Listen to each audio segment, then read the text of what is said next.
Akibat banjir besar yang terjadi akhir November 2025 lalu, jalur Sungai Kerueng Merudu ini berubah haluan dan kedalaman semakin berkurang. Saat banjir, luasan sungai membesar hingga 100 meter lebih yang menyebabkan amplasnya badan sungai dan memporak-porandakan areal persawahan dan pemukiman warga yang berdekatan dengan bantaran sungai sebelumnya.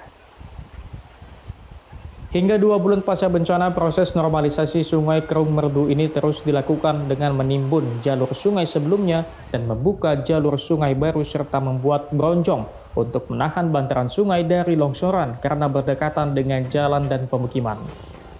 Dari awal ya Pak ya? Ya, jauh berubah. Dasar sungai di mana Pak?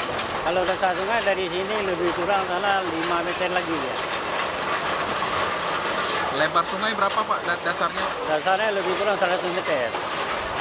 Dalamnya? Dalamnya sampai mencapai 7 meter, 7 atau 6 meter. Jadi sejak banjir ini posisi alur sungai berubah Pak ya? Berubah, jauh berubah. Ini alur sungai, jalur sungai berada di tengah Pak?